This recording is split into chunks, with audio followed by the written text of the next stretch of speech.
नमस्कार दोस्तों, मेरा नाम अनुज है। टारगेट एग्जाम विधि चैनल पर आप सभी लोगों का स्वागत है। दोस्तों, आज के वीडियो में हम लोग साइंस और जीके के 20 क्वेश्चंस को डिस्कस करेंगे, इसलिए ध्यान से देखिएगा। आइए शुरू करते हैं।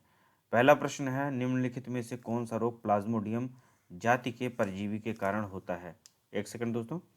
तो यह रोग है मलेरिया। ऑप्शन आपका बी वाला सही होगा, मलेरिया रोग। यह मलेरिया रोग प्लाज्मोडियम नामक परजीवी प्रोटोजोआ की जातियों से होता है। मादा एनीफिलीज मच्छर इस प्रोटोजोआ की वाहक होती है। जो मादा एनीफिलीज है इस प्रोटोजोआ को फैलाती है, जिसके कारण मनुष्य में मलेरिया का रोग होता है। नेक्स्ट क्वेश्चन पर आते हैं। नेक्स्ट क्वेश्चन है, निम्नलिखित में से किस अनुच्छेद के अंतर्गत वित्त आयोग के गठन का प्रावधान किया गया है। तो वित्त आयोग के गठन का प्रावधान दोस्तों अनुच्छेद 280 के अंतर्गत किया गया है। ऑप्शन ए वाला सही होगा। 280 में वित्त आयोग के गठन की बात की गई है। अनुच्छेद 315 में संघ एवं राज्यों के लिए एक लोक सेवा आयोग की स्थापना का प्रावधान है। अनुच्छेद 338 में एससी कमीशन अर्थात राष्ट्रीय अनुसूचित जाति आयोग का प्रावधान किया गया है। 338 में अनुच्छेद 343 में भारतीय संघ की राजभाषा हिंदी होगी और लिपि देवनागरी होगी, ऐसा वर्णित है। प्रश्न नंबर 3 देखते हैं। तीसरा प्रश्न है, निम्नलिखित में से किस विटामिन का रासायनिक नाम पेंटोथेनिक अम्ल है। पेंटोथेनिक अम्ल विटामिन B5 का होता है। आंसर डी होगा आपका। अन्य विटामिन जो हैं जैसे विटामिन B1 उसका रासायनिक नाम थायमिन होता है। इसकी कमी से बेरी बेरी रोग होता है। विटामिन B11 का रासायनिक नाम फोलिक एसिड होता है। इसकी कमी से एनीमिया और पेचिस की समस्या हो सकती है। विटामिन के का रासायनिक नाम फिलोक्विनोन होता है और इसकी कमी से रक्त का थक्का नहीं बनता है। अभी मैंने आपको बताया कि विटामिन B5 का रासायनिक नाम पेंटोथेनिक अम्ल होता है और इसकी कमी से बाल सफ़ेद होना, मंद बुद्धि जैसे लक्षण की समस्या हो सकती है। प्रश्न नंबर 4 देखते हैं। चौथा प्रश्न है, निम्नलिखित में से कौन सा क्रूसीफेरी कुल की फसल है। क्रूसीफेरी कुल की फसल मूली है। इसे जो है ब्रेसिकेसी या क्रूसीफेरी दोनों नाम से जाना जाता है। मूली, सलजम, सरसों इस कुल के फसल होती है। मालवेसी कुल के जो पौधे हैं, मालवेसी कुल की जो फसलें हैं, उनमें आपको कपास, भिंडी, गुड़हल देखने को मिलेगा। मालवेसी को मालूस भी कहा जाता है। रूटेसी कुल के पौधों में नींबू, चकोतरा, संतरा, मौसमी और बेल आते हैं। रोजेसी कुल में स्ट्रॉबेरी, सेब, बादाम और नाशपाती जैसी फसलें आती हैं। पांचवा प्रश्न देखते हैं। दोस्तों, पांचवा प्रश्न है आपका, यूएनईपी का मुख्यालय कहाँ स्थित है। यूएनईपी का मुख्यालय दोस्तों नैरोबी में स्थित है। ऑप्शन आपका ए वाला सही होगा। आगे देख लेते हैं, यूएनईपी के बारे में जान लेते हैं। जैसा कि मैंने बताया कि यूएनईपी का मुख्यालय नैरोबी में स्थित है। इसका पूर्ण रूप होता है यूनाइटेड नेशंस एनवायरनमेंट प्रोग्राम। इसका हिंदी रूपांतरण होगा संयुक्त राष्ट्र पर्यावरण कार्यक्रम। इसकी स्थापना 5 जून 1972 में की गई थी और इसका हेडक्वार्टर नैरोबी, केन्या में स्थित है। यूएनईपी को की संस्था का जो मुख्य उद्देश्य है वैश्विक पर्यावरण का विवेकपूर्ण और सतत विकास को बढ़ावा देना है। लोगों और देशों को भविष्य की पीढ़ियों के लिए जीवन स्तर से समझौता किए बिना बेहतर जीवन जीने के लिए प्रेरित करना है। इसके जो प्रमुख कार्य हैं उन कार्यों में यूएनपी की जो प्रमुख कार्य हैं उनमें दुनिया भर में पर्यावरण की स्थिति पर नजर रखना, अंतर्राष्ट्रीय स्तर पर पर्यावरण से जुड़ी अहम समस्याओं पर सरकारों का ध्यान खींचना, उत्सर्जन कम करना, जैव विविधता और पारिस्थितिकी तंत्र को बचाना, गरीबी कम करना, जलवायु परिवर्तन के प्रभावों से निपटने के लिए लचीलापन बढ़ाना है। अब यूएनईपी का जैसे मैंने आपको बताया कि फुल फॉर्म होता है the United Nations Environment Programme. इसका मुख्यालय नैरोबी, केन्या में स्थित है।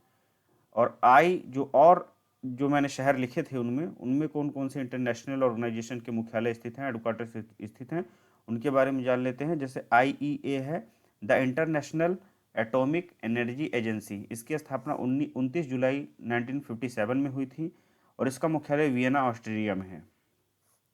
UNHCR, United Nations high commissioner for refugee, 14 दिसंबर 1950 को इसकी स्थापना हुई। जेनेवा में इसका मुख्यालय है, स्विट्जरलैंड में। लास्ट वाला है आपका यूनेस्को। यूनेस्को का फुल फॉर्म होता है United Nations Educational, Scientific and Cultural Organization. इसकी स्थापना 16 नवंबर 1945 को हुई थी। इसका मुख्यालय पेरिस, फ्रांस में स्थित है। छठवां प्रश्न देखते हैं। अंतर्राष्ट्रीय सीमा शुल्क व उत्पाद दिवस किस दिन मनाया जाता है। अंतर्राष्ट्रीय सीमा शुल्क उत्पाद दिवस 26 जनवरी को मनाया जाता है, जिस दिन हमारा गणतंत्र दिवस होता है। लुइस विश्व लुईस ब्रेल दिवस 4 जनवरी को मनाया जाता है। अंतर्राष्ट्रीय सीमा शुल्क व उत्पाद दिवस 26 जनवरी को बताया मैंने आपको। विश्व कैंसर दिवस 4 फरवरी को मनाया जाता है। विश्व वन्य जीव दिवस 3 मार्च को मनाया जाता है। नेक्स्ट क्वेश्चन देखते हैं। 7वां प्रश्न है दोस्तों, निम्नलिखित में से कलिंग पुरस्कार किस क्षेत्र में दिया जाता है? कलिंग पुरस्कार विज्ञान के क्षेत्र में, विज्ञान को लोकप्रिय बनाने के क्षेत्र में प्रदान किया जाने वाला पुरस्कार है।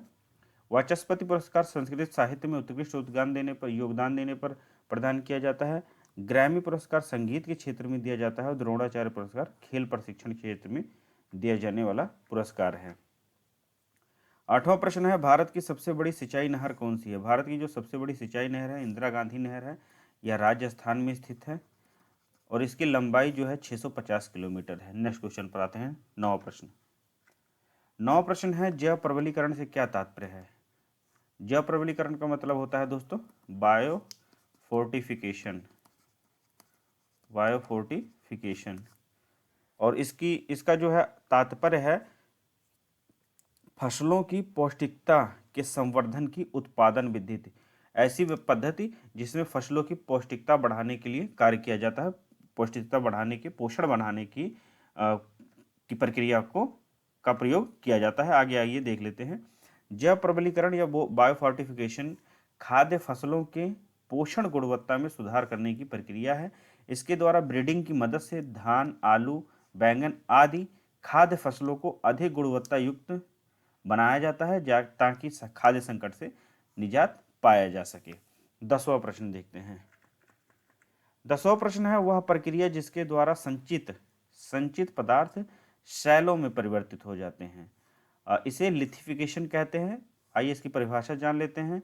लिथिफिकेशन ऐसी प्रक्रिया है जो तलछट को ठोस चट्टान में बदलने की प्रक्रिया है। जो तलछट होती है उसको ठोस में परिवर्तित कर देती है। ये तलछट के कणों को एक साथ दबाकर विभाजित करने वाले जो छिद्र हैं उनके आकार को कम कर देती है, एक ठोस आकार प्रदान करती है। और लिथिफिकेशन 3 प्रकार की होती है, जिसमें जो है कॉम्पैक्शन होती है, सीमेंटेशन होती है और रिक्रिस्टलाइजेशन होता है। नेक्स्ट क्वेश्चन पर आते हैं। 11वां प्रश्न है, भारतीय संविधान का कौन सा अनुच्छेद प्रत्येक नागरिक के मौलिक कर्तव्यों को निर्दिष्ट करता है? तो मौलिक कर्तव्य जैसा कि आप लोगों को पता है 51 के ए में है। 51 का ए, ऑप्शन आपका सी वाला सही होगा। मौलिक कर्तव्य 51 ए में है। और अनुच्छेद 80 में राज्यसभा में 12 सदस्य जो राष्ट्रपति द्वारा मनोनीत होते हैं उसका वर्णन किया गया है। अनुच्छेद 343 में संघ की राजभाषा हिंदी होगी और लिपि देवनागरी होगी, ऐसा वर्णन है। अनुच्छेद 356 में दोस्तों राज्यों में संवैधानिक तंत्र विफल हो जाने पर राष्ट्रपति शासन लगाए जाने का प्रावधान है। और जैसा कि मैंने बताया कि अनुच्छेद 51 में मौलिक कर्तव्यों का वर्णन है, तो इसका प्रावधान मूल संविधान में नहीं था, इसलिए इसे बाद में 1976 में 42वें संविधान संशोधन ला करके जोड़ा गया। भाग 4 के 51 का में इसका जो है इसको जोड़ा गया है मौलिक कर्तव्यों को। नेक्स्ट क्वेश्चन पर आते हैं। किसी वस्तु या सेवा की मांग जो किसी अन्य चीज की मांग का परिणाम होती है उसे क्या कहते हैं? तो उसे जो है व्युत्पन्न मांग कहते हैं। डेराइव्ड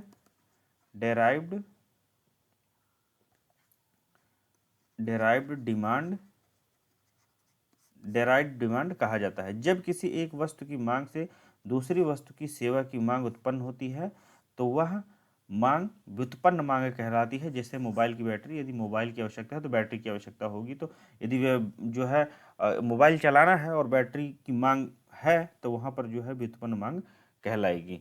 13वां प्रश्न देखते हैं। 13वां प्रश्न है, नाबार्ड का मुख्यालय कहाँ स्थित है? नाबार्ड का मुख्यालय दोस्तों मुंबई में स्थित है। ऑप्शन आपका बी वाला सही होगा।